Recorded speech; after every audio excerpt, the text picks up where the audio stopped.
नमस्कार, मैं अभिषेक उपाध्याय। आप देख रहे हैं टॉप सीक्रेट। योगी आदित्यनाथ आखिर बार बार मुसलमानों को अपने नैरेटिव में क्यों लाते हैं, ये सवाल आज से नहीं लंबे समय से उठता रहा है। लेकिन अगर विश्लेषण करेंगे, 4 ऐसी घटनाएं हैं जो ये बताती हैं कि योगी आदित्यनाथ की सरकार जब जब किसी मुश्किल में घिरती है, उस वक्त ख़ास तौर पर यह मुसलमान का नैरेटिव शुरू हो जाता है।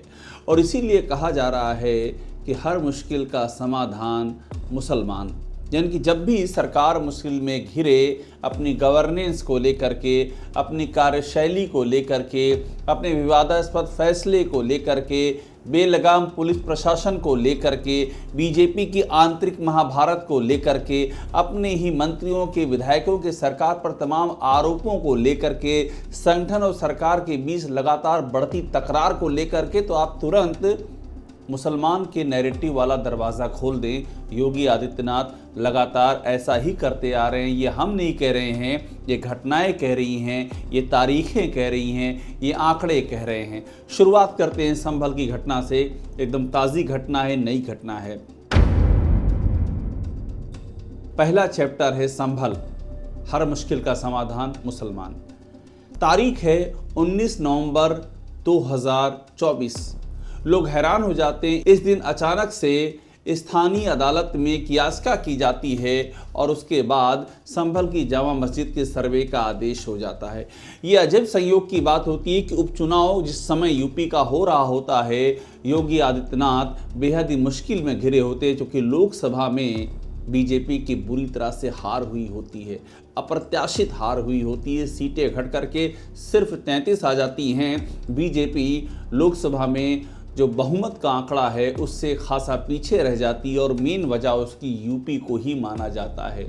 ऐसे में अब उपचुनाव आ जाते हैं, योगी आदित्यनाथ पर दबाव बढ़ जाता है।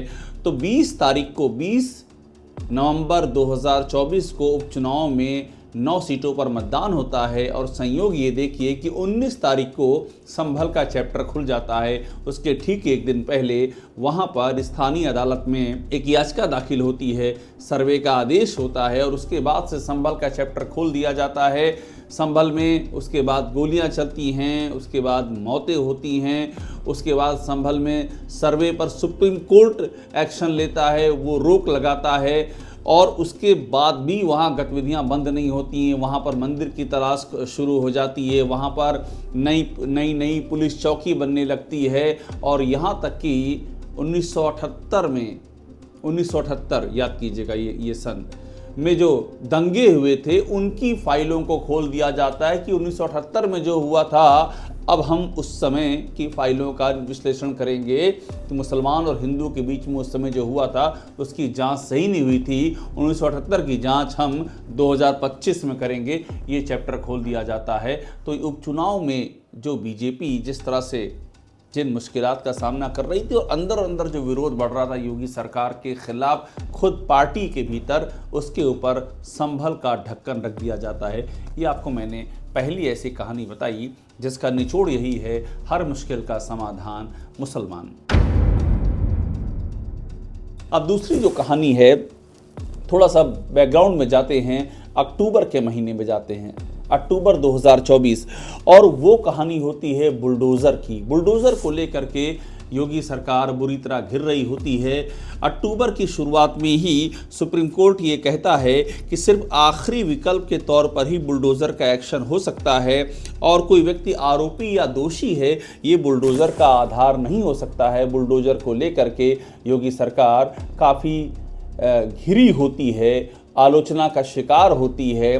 और ऐसे में 13 अक्टूबर को बहराइच में दंगे भड़क उठते हैं, हिंदू बनाम मुसलमान हो जाता है, हिंसा हो जाती है, मृत्यु होती है, लोग घायल होते हैं। उसमें जो आरोपी होते हैं उनके घर पर एक बार फिर से बुलडोज़र एक्शन की तैयारी हो जाती है। यानी जिस बुलडोज़र एक्शन पे योगी सरकार बुरी तरह घिरी हुई है उसका एक खास पहलू, यानी कि हिंदू बनाम मुसलमान का दंगा। और जो आरोपी 33 की PWD एक 33 की लिस्ट निकालता है, जिसमें से मुख्य आरोपी का घर भी होता है, उसी इलाके में उस लिस्ट को उसी समय इन्फोर्स करने की तैयारी कर दी जाती है। तो बुलडोजर में घिरी योगी सरकार एक बार फिर से वहां पर वही मुसलमान राग शुरू हो जाता है।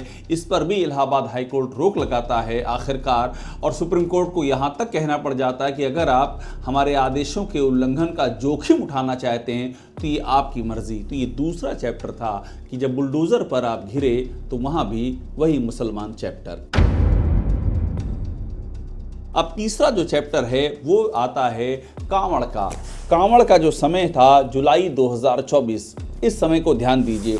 19 जुलाई 2024 को योगी सरकार एक आदेश देती है कि कांवड़ की रूट की जो हर दुकान होगी उन्हें अपनी पहचान उजागर करना होगा। और इसके बाद एक बहस शुरू हो जाती है कि खाने पीने की चीज़ों में भी क्यों हिंदू मुसलमान तलाशा जा रहा है। बात जाती है सुप्रीम कोर्ट तक। सुप्रीम कोर्ट इस पर अंतरिम रोक लगा देता है। लेकिन यहाँ भी जो मैंने आपसे कहा कि आखिरकार ये फैसला जो होता है इसके साथ में कौन सा एंगल जुड़ा होता है। ये फैसला होता है 19 जुलाई 2024 का, लेकिन इसके पहले ही बीजेपी का आंतरिक मतभेद उभर के सामने आता है 14 जुलाई को। यानी कि इस फैसले से ठीक 5 दिन पहले बीजेपी की कार्य समिति की बैठक होती है। वहां पर डिप्टी सीएम केशव मौर्य खुल के कह देते हैं कि संगठन सरकार से बड़ा है, और उसके बाद कोहराम मच जाता है। ये माना जाता है कि ये संगठन बनाम सरकार की लड़ाई है।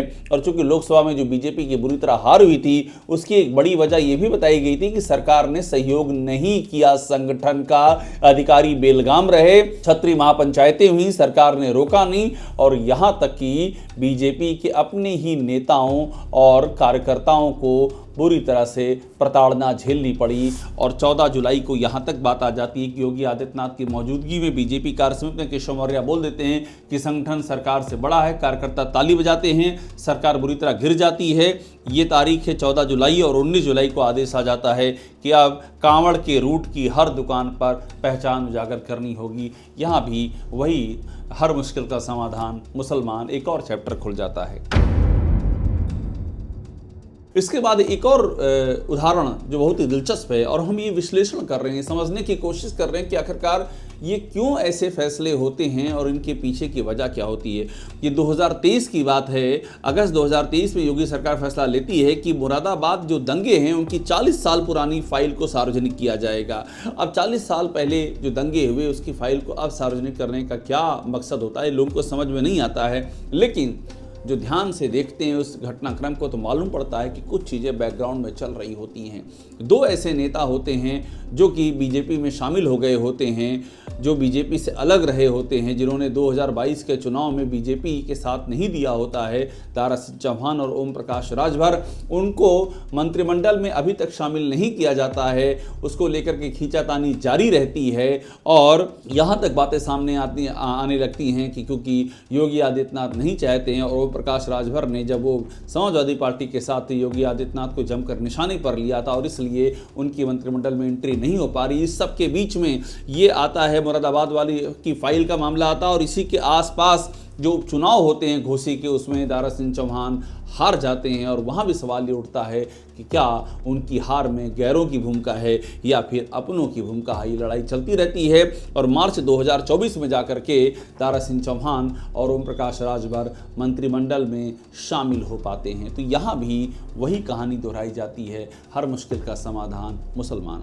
और जो मैं आपसे कह रहा हूँ ये राजनीतिक विश्लेषण है, तो विश्लेषण के पीछे तथ्य हैं, और यही तथ्य इशारा करते हैं कि आखिरकार योगी आदित्यनाथ की जो स्टाइल ऑफ पॉलिटिक्स है उसमें मुसलमान कहाँ फिगर करता है, और क्यों बार बार मुसलमानों से जुड़े हुए मुद्दों को टारगेट के लेवल पर जिक्र किया जाता है, और उस समय सरकार किन मुश्किलों से घिरी होती है।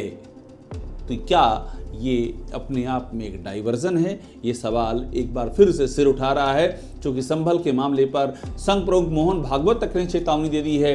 और उन्होंने कहा है कि कुछ लोग हिंदुओं के नए नए नेता बनने की कोशिश कर रहे हैं, हर दिन इस तरह के नए मुद्दे उठाना ठीक नहीं है। और उसके बाद भी अगर योगी आदित्यनाथ संभल के एजेंडे को लगातार आगे बढ़ा रहे हैं, उन्होंने महाकुंभ के मौके पर प्रयागराज में एक इंटरव्यू दिया एक निजी चैनल को, और वहाँ भी उन्होंने यही बात कह दी कि संभल के साथ में और जो दूसरे मामले हैं उनके लिए भी कह दिया कि ये सब तो हमको वापस मिलने ही चाहिए। उनका इशारा एग्जैक्टली इसी तरफ था, उससे जुड़ी खबरें भी छप गई कि योगी आदित्यनाथ ने ऐसा कहा है। और फिर एक नए विमर्श का विषय बन गया। तो फिर वही कहानी दोहराई जा रही कि जब भी योगी सरकार किसी न किसी उलझन में घिरती है तो क्यों कोई संभल याद आता है, क्यों कोई कांवड़ रूट में पहचान उजागर करने का मामला याद आता है, क्योंकि मुरादाबाद की फाइल याद आती है, और क्यों कोई 1978 का दंगा याद आता है। आखिरकार ये कैसी राजनीति है। टॉप सीक्रेट को देखते रहिए, लाइक कीजिए, सब्सक्राइब कीजिए। आपको यहाँ पर वो सारी खबरें मिलेंगी जो लीक से हटकर हैं और जो सिर्फ आपको यहीं मिलेंगी।